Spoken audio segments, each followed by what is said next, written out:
Гагнуурын салбар дахь стратегийн түншлэл төсөл үзүүлж байна. Дэлхийн стандартыг монголчууд эзэмшинэ. Холбооны бүгд найрамдах Герман улсын эдийн засгийн хамтын ажиллагаа хөгжлийн яамны төр хувийн хвшлийн түншлэл хөтөлбөрийн санхүүгийн болон техникийн дэмжлэгтэйгээр Германы олон улсын хамтын ажиллагааны нийгэмлэг Холбооны бүгд найрамдах Герман улсын Шахтбау Нортхаузен хязгаарлагдмал хариуцлагатай компани болон Монгол улсын Асуу мегаватт хязгаарлагдмал хариуцлагатай компанийн хамтарсан Гагнуурын салбар дахь стратегийн түншлэл төсөд Улаанбаатар хот болон Эрдэнэт хотод 2019 оны 11-р сараас эхлэн хэрэгжээд байна. Уг төсөл нь Монгол улсын Гагнуурын мэргэжлийн салбарт олон улсад хүлээн зөвшөөрөгдсөн мэргэжлийн боловсрол сургалтыг хөгжүүлэх зорилготой бөгөөд Герман Монголын мэргэжил сургалт үйлдвэрлэлийн төв дээр үйл ажиллагаагаа үргэлжлүүлж байна. Төслийн зорилгын хүрээнд өндөр чадвартай нарийн мэргэжсэн гагнуурчдыг бэлтгэх, Гагнуурын сургалтын төвүүдийг ISO стандартын дагуу тоноглож, тогтчуулах юм а. Төслийн хүрээнд Асуу мегаватт хязгаарлагдмал хариуцлагатай компанийн хөрөнгө оруулалтаар Герман Монголын мэргэжил сургалт үйлдвэрлэлийн сургалтын орчин бааз суурийг бэхжүүлэхийн тулд сурагчдын дотор байрны барилгын засвар, шинжилэлт, дулааны үүзэл шинээр байгуулах, Гагнуурын дадлагын байрны цахилгааны утас тоноглолт, засвар үйлчилгээ хийх, шинжлэх, агааржуулалтын системийг шинжилэн солих, Гагнуурын 28 кабиныг сэргээн засварлах, DIN, EN, ISO 2598 стандартуудын дагуу дадлагын кабины аюулгүй ажиллагааны хамгаалалтын 150 ширхэг хөшгийг шинжилэн солих зэрэг ажлуудыг бүрэн хийгээд байна.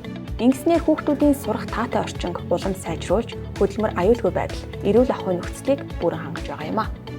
Түүнээс гадна багш нарын хөгжлийг дэмжиж, ISO стандартыг хэрэгжүүлэх онлайн танхимыг иж бүрэн тогтжуулжээ.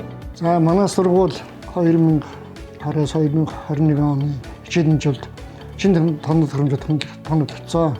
Нийтдээ 188 сая төгрөгийн тоног төхөөрөм шинжлэгдсэн. Энэ Panasonic гэдэг Японы брэнд. За мөн дадлагын газараа бид нар одоо бол Асуу мегаваттын хөрөнгө оруулалтаар бол зөвхөн шинжилэн засаж тогтчулсан байгаа. Мөн холбооны Герман улсын одоо Гагнуурын стандартын дагуу хамгаалах хөшнүүдийг бол авчингад тоногсон.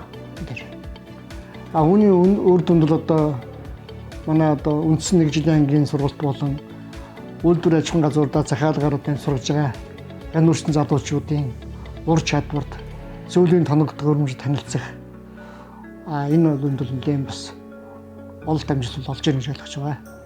Тэгээ сургууль маань одоо 2 жилийн өмнө өргөтгөл хийгээд дээр нэг 12 хүүхдийн оюутны байртай болсон. Энэ байр маань бас харьцангуй тогтоо. Манай Гагнуурын сургууль учраас одоо энийг бол манай багш нар маань хүүхдүүдэд хэлж хагаад ороо хийсэн. Энэ орны бол чанар чансай, үнэлийн өмжөөс нэлээд өндөр үнэлгээ авч байгаа. Байрнууд бол тогтоо. Дотроо яг хөргөгчтэй, телевизэртэй, хичээл номоо тавтах боломжтой. За бас амралтын өрөөтэй, бистүүлдээ зургатаа үзэх юм харах. За халуун хүйтэй ус бүхэл нь юу байх вэ бүгд л ингээд стандартын дагуу хийгдсэн байна. Энэхүү төслөөс хүртэж байгаа хамгийн том дэмжлэг нь Гагнуурын дадлагын төвийн бүх Гагнуурын аппаратуудыг шинжилсэн явдал юм. Үүнд Япон брэндийн Panasonic маркийн хамгийн сүүлийн үеийн 14 ширхэг цахилгаан Нуман Гагнуурын аппарат, 7 ширхэг хагас автомат Гагнуурын аппарат, 5 ширхэг аргон Гагнуурын аппарат болон 2 ширхэг плазм зүсэгч аппарат болон бүгд найрамдах Хятад ард улсын CNC плазм зүсэгч зэрэг нийтдээ 29 ширхэг шинэ тоног төхөөрөмжөөр иж бүрэн тоноглогдоод байна. Шинжлэгдсэн дадлагын төв дээрээ энэ оны эхээр цахим хэлбэрээр явагдсан ARC-UP 2020 олон улсын гагнуурчны тэмцээнийг Монгол улсад Монголын материал судлал гагнуурын нийгэмлэгтэй хамтран амжилттай зохион байгууллаа. Дашранд дурдахад 6 орны гагнуурчид оролцсон тус тэмцээнд Монголын баг тэргүүн байрыг эзэлжээ. Монголын материал судлал гагнуурын нийгэмлэг болон оролцсон байгууллага гагнуурчид шинжилсэн төвийн талаар өндөр сэтгэлдэлтэй үйлдсэн нь бидний ажил амжилттай явааг харуулж байна. За өнөөх аппаратууд дээр бол нөгөө нэг тохиргоонууд дээр маш их цаг зав авдаг байсан. Одоо энэ болохоор нөгөө нэг тохируулсан бол тохируулсан аппаратаа эргээд нөгөө тохируулгаар сануулцдаг учраас тухайн аппаратын дээр ямар ч хүндрэл гардаг. Өөр юм хийж байгаа гэхэд сануулсан тоогоо юун дээр ампер одоо хүчтэй дээрээ тавиад гайдаг ийм давуу талуудтай байлээ. Тэгээ хүүхдүүдийн нөгөө тогоо тохируулах тухайн аппаратандаа эзэмших байдал бас хурдан байна. Үе үеийн хүүхдүүд ирж аппаратын дээр гагнур хийж үзэж тест хийж биднэрт одоо бас сайн аппараттай болсон байна гэдэг ийм өндөр үнэлгээтэй байгаа.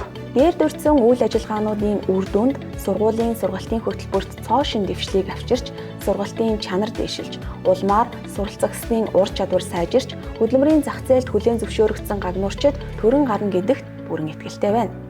Дэлхийд дахин тархаад байгаа корона цар тахал нь үйлдвэрлэл, сургалт гэлтгүй бүхий л салбарт хүндрэл учруулж байгаа ч уг төсөл нь Монгол улсад чадварлаг, мэрэгжлийн, ур чадвартай мэрэгжилтэнг бэлтгэх цаашдын ажил дээр анхаарлаа хандуулан төслөө үргэлжлүүлсээр байна.